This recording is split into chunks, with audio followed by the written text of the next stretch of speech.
Hello నమస్తే. ఆంధ్రప్రదేశ్ ముఖ్యమంత్రి చంద్రబాబు నాయుడికి, సీబీఐకి మధ్య ఏం జరుగుతోంది? ఆంధ్రప్రదేశ్ ముఖ్యమంత్రి చంద్రబాబు చేస్తున్న ఆరోపణలని, అబద్ధాలని సీబీఐ ఎందుకు తేలుస్తోంది? ఆంధ్రప్రదేశ్‌లో జరుగుతున్న పరిణామాలు, తెలుగుదేశం పార్టీ చేస్తున్న ఆరోపణలు, ఆ తర్వాత సీబీఐ ఇస్తున్న వివరణలు, సీబీఐ చేస్తున్న విచారణలు చూసిన తర్వాత సీబీఐ వర్సెస్ సీబీఎన్‌గా కనపడుతోంది. ఏంటది? ఎలా కనపడుతోంది అంటే ఆంధ్రప్రదేశ్‌లో 14 నుంచి 19 వరకు 2014 నుంచి 19 వరకు ముఖ్యమంత్రిగా చంద్రబాబు ఉన్న సమయంలో ఎన్డీఏతో గొడవ పెట్టుకున్న తర్వాత ఎన్డీఏ పైన చంద్రబాబు పోరాటం చేస్తున్న సమయంలో ఆంధ్రప్రదేశ్ రాష్ట్రంలోకి సీబీఐ రావద్దు అంటూ ఒక నిర్ణయం తీసుకున్నారాయన. ఆంధ్రప్రదేశ్ రాష్ట్రంలోకి సీబీఐ వితౌట్ కన్సర్న్ రాష్ట్ర ప్రభుత్వానికి తెలియకుండా వచ్చే ప్రయత్నం చేయకూడదు అంటూ నిర్ణయం తీసుకున్నారు. ఆంధ్రప్రదేశ్‌కి సీబీఐ రావద్దు అంటూ ఆంధ్రప్రదేశ్ రాష్ట్ర ప్రభుత్వం అఫీషియల్‌గా నిర్ణయం తీసుకుంది. ఎందుకంటే కేంద్రంలోని ఎన్డీఏ సర్కారు సీబీఐని, ఈడీని వాడి ప్రత్యర్థి పార్టీలను వేధిస్తోంది. ప్రత్యర్థి పార్టీలపైన అక్రమ కేసులు పెడుతోంది. అటువంటి కేసులు పెట్టడం కోసం ఆంధ్రప్రదేశ్‌కి వచ్చే ప్రయత్నం చేస్తే మేము అడ్డుకుంటాం. మాకు తెలియకుండా ఆంధ్రప్రదేశ్ రాష్ట్రంలోకి సీబీఐ రాకూడదు అంటూ ఇప్పుడు చంద్రబాబు నాయుడు ఆ నిర్ణయం తీసుకున్నారు. జగన్మోహన్ రెడ్డి సర్కార్ వచ్చిన తర్వాత ఆ నిర్ణయాన్ని ఎత్తేశారు. సీబీఐకి వెల్కమ్ చెప్పారు ఆంధ్రప్రదేశ్ రాష్ట్రంలోకి. సో, ఆ కారణంగానే గుర్తుంటే మీకు ఒకసారి గుర్తు చేస్తాను. వైఎస్ జగన్మోహన్ రెడ్డి పైన విశాఖ ఎయిర్‌పోర్ట్‌లో జరిగిన దాడికి సంబంధించిన అంశంలో సీబీఐ విచారణ కాకుండా నేషనల్ ఇన్వెస్టిగేషన్ ఏజెన్సీ విచారణ చేసింది. ఎందుకంటే సీబీఐకి ఆంధ్రప్రదేశ్ రాష్ట్రంలోకి రావడానికి సంబంధించిన అనుమతి రాష్ట్ర ప్రభుత్వం నుంచి లేదు కాబట్టి. సో, ఆ తర్వాత వివేకానంద రెడ్డి కేసుకు సంబంధించి గడిచిన 5 ఏళ్ల కాలంలో ఎన్డీఏలో తెలుగుదేశం పార్టీ పార్ట్నర్ కాకపోయినప్పటికీ సీబీఐ రేపో మాపో జగన్మోహన్ రెడ్డిని అరెస్ట్ చేయబోతోంది. సీబీఐ రేపో మాపో భారతిరెడ్డిని అరెస్ట్ చేయబోతోంది. సీబీఐ తేల్చేసింది జగన్మోహన్ రెడ్డే హత్య చేయించాడని. సీబీఐ తేల్చేసింది జగన్మోహన్ రెడ్డికి తెలిసే హత్య జరిగిందని. ఇటువంటి రకరకాల కథనాలు, రకరకాల వ్యాఖ్యలు, రకరకాల విమర్శలు జగన్మోహన్ రెడ్డి పైన సీబీఎన్ మెయింటైన్ చేస్తున్న మీడియా మాట్లాడుతూ వచ్చాయి, రాస్తూ వచ్చాయి. రేపో మాపో అరెస్టు, సాయంత్రానికి భారతి అరెస్టు, ఇటువంటి వార్తలు చాలా చూసాం. అది సీబీఐ ఫైండ్ చేసింది అనే విషయాన్ని కూడా చెప్పడం చూసాం. సో, ఆ తర్వాత ఏం జరిగింది ఆ కేసులో? కొద్ది రోజుల క్రితం సీబీఐ వివేకానంద రెడ్డి కేసులో విచారణ పూర్తయింది అంటూ కోర్టుకు చెప్పింది. ఈ విచారణ పూర్తయిన సందర్భంగా జగన్మోహన్ రెడ్డి, భారతికి దీంతో సంబంధం లేదు అని ఒక క్లీన్ చిట్ సీబీఐ ఇచ్చింది. 5 ఏళ్ల పాటు చంద్రబాబు అండ్ కో హత్యలో జగన్మోహన్ రెడ్డికి, ఆయన భార్యకి సంబంధం ఉంది అని ఒక పక్క చెప్తూ వస్తే, 5 ఏళ్ల పాటు అదే మాట్లాడుతూ వస్తే, వాళ్ళకి సంబంధం ఉంది, భారతీయ జనతా పార్టీ కేంద్రంలో ఉండి జగన్మోహన్ రెడ్డిని కాపాడుతోంది, రాష్ట్ర ప్రయోజనాలను తాకట్టు పెట్టి హత్య కేసులో అరెస్టు కాకుండా ఉండడం కోసం జగన్మోహన్ రెడ్డి భారతీయ జనతా పార్టీకి దాసోహం అయిపోయారు. ఆ కారణంగానే జగన్మోహన్ రెడ్డి అరెస్ట్ కావట్లేదంటూ మాట్లాడుతూ వచ్చిన వాళ్ళు, ఇప్పుడు అక్కడ ఇక్కడ మీరే ప్రభుత్వంలో ఉన్న నేపథ్యంలో, ఉన్న సందర్భంలో సీబీఐ జగన్మోహన్ రెడ్డికి, భారతిరెడ్డికి దీంతో సంబంధం లేదు, వాళ్ళని అసలు విచారణ కూడా చేయాల్సిన అవసరం లేదు అనే విషయాన్ని కోర్టుకే చెప్పిన తర్వాత ఇంతకాలం సీబీఐని చెప్పిన మాటలని అబద్ధాలని తేలిపోయింది. నేను చెప్పిన దాన్ని సీబీఐ సమర్థించకపోతే ఎట్లా? సీబీఐ దాన్ని సమర్థించాలి కదా అనే ఆందోళన, బాధ చంద్రబాబులో లోపల ఉన్నప్పటికీ బయటికి చెప్పలేకపోతున్నారు. చంద్రబాబు చెప్పిన దానికి భిన్నంగా సీబీఐ విచారణ తేల్చింది. చంద్రబాబు అండ్ మీడియా చెప్పిన దానికి భిన్నంగా సీబీఐ విచారణ తేల్చింది. కాబట్టి సీబీఐకి, చంద్రబాబుకు, సీబీఐకి, సీబీఎన్‌కు మధ్య గ్యాపు, సీబీఐ వర్సెస్ సీబీఎన్ లాంటి వాతావరణము వివేకానంద రెడ్డి హత్య కేసుకు సంబంధించి చూసాం. ఆ తర్వాత మరొక కేసు మీకందరికీ గుర్తుంటే, ఆంధ్రప్రదేశ్‌లో ఎన్నికల కోడ్ అమల్లో ఉన్న సందర్భంగా విశాఖపట్టణంలో 25,000 కిలోల డ్రగ్స్‌ని పట్టుకున్నట్టు ఒక వార్తొచ్చింది. బ్రెజిల్ నుంచి వచ్చిన 25,000 కిలోల డ్రగ్స్ సంధ్య ఆక్వా పేరుతో బుక్ చేశారు. 25,000 కిలోల డ్రగ్స్ అక్కడికి వచ్చింది.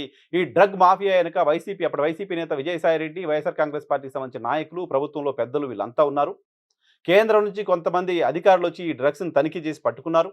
ఆ సందర్భంగా వాళ్ళని అక్కడి నుంచి కిడ్నాప్ చేసే ప్రయత్నం, వాళ్ళపైన దాడి చేసే ప్రయత్నం, వాళ్ళని అక్కడ నుంచి తరిమేసే ప్రయత్నం వైసీపీకి సంబంధించిన ముఖ్యుల నుంచి జరిగింది.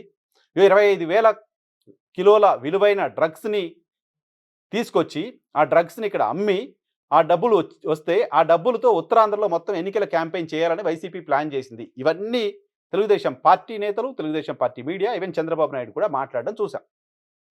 ఈ డ్రగ్స్ కేసు వెనక, డ్రగ్స్ రాకెట్ వెనక, ఇంత పెద్ద ఎత్తున డ్రగ్స్ రావడం వెనక వైఎస్ఆర్ కాంగ్రెస్ పార్టీ ఉంది అనే మాట ఆయన పదే పదే మనం మాట్లాడడం అనేక సందర్భాల్లో చూసాం.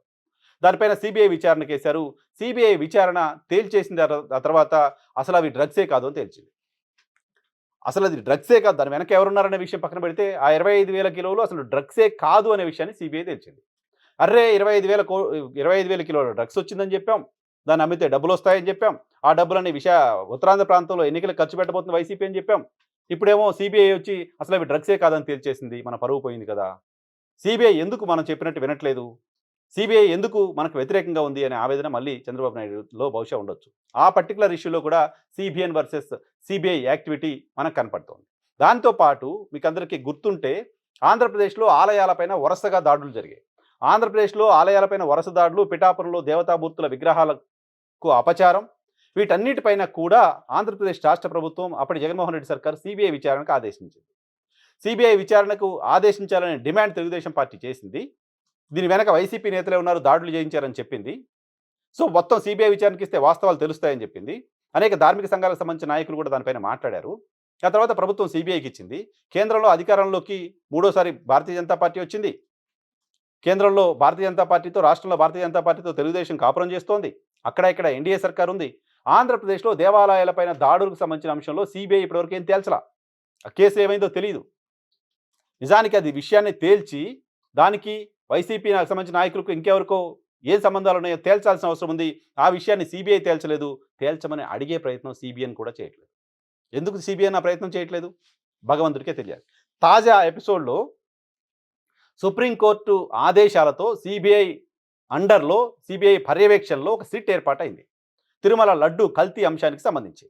సో, ఈ సిట్ ఏర్పాటై సిట్ సుదీర్ఘంగా విచారణ చేసి వందల డాక్యుమెంట్లను పరిశీలించి దాదాపు 10, 12 రాష్ట్రాల్లో పర్యటనలు చేసి, ఎందుకంటే అనేక రాష్ట్రాలతో సంబంధం ఉన్న వ్యక్తులకు సంబంధించిన కేసు ఇది కాబట్టి వాళ్ళందరినీ విచారించి సిట్ ఒక రిపోర్ట్ ఇచ్చింది. ఆ రిపోర్ట్‌లో చంద్రబాబు నాయుడు చెప్తున్నట్లుగా జంతువులు, పంది కొవ్వు, ఆవు కొవ్వు కలిసిందనే మాట శుద్ధ అబద్ధం అనే విషయాన్ని సిట్ తేల్చేసింది. సిట్ తేల్చేసిన తరువాత చంద్రబాబు నాయుడికి నేను చేసిన ఆరోపణలని సిబిఐ సమర్థించలేదు, సిబిఐ ఆధ్వర్యంలోని సిట్ సమర్థించలేదనే బాధ మళ్ళీ కనపడుతోంది. ఇక్కడ కూడా సిబిఎన్ వర్సెస్ సిబిఐ ఎస్టాబ్లిష్ అవుతోంది. ఇక్కడ కూడా సిబిఎన్ వర్సెస్ సిబిఐ ఎస్టాబ్లిష్ అవుతోంది. ఈ ఎస్టాబ్లిష్మెంట్‌కి మరింత బలం చేకూరుస్తూ ఈ 10 రాష్ట్రాలకు సంబంధించిన ఇష్యూ సుప్రీంకోర్టు గైడెన్స్ మేరకు సిబిఐ అండర్‌లో సిట్ ఏర్పాటై ఒక విచారణ చేసి రిపోర్ట్ ఇస్తే, ఆ రిపోర్ట్‌లో చెప్పింది కల్తీ జరిగింది. ఆ రిపోర్ట్‌లో చెప్పిన ప్రకారం ఇంకిప్పుడు ఏదో బాత్రూములకు సంబంధించిన యాసిడ్ కూడా కలిపారు అంటూ చంద్రబాబు నాయుడు మాట్లాడుతున్నారు. ఇన్ని మాట్లాడుతున్నప్పుడు సిబిఐ చెప్పింది మీరు చెప్పిన దానికి అనుకూలంగానే ఉంది అనుకున్నప్పుడు మరి ఇంకో సిట్ ఏకసభ్య కమిషను విచారణ ఎందుకు అవసరం ఉంటుంది?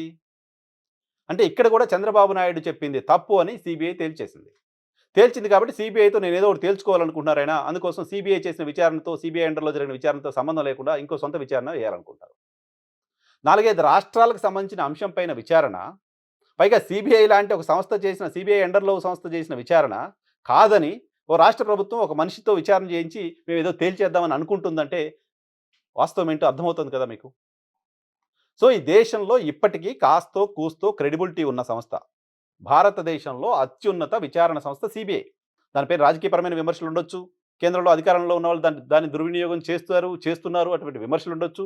డెఫినిట్‌గా కొంతమంది కొన్ని సందర్భాల్లో చేశారు కూడా దుర్వినియోగం. అయినప్పటికీ ఇప్పటికీ భారతదేశంలో ఇంపార్టెంట్ కేసు ఏమైనా ఉంటే సిబిఐయే విచారణ చేస్తుంది.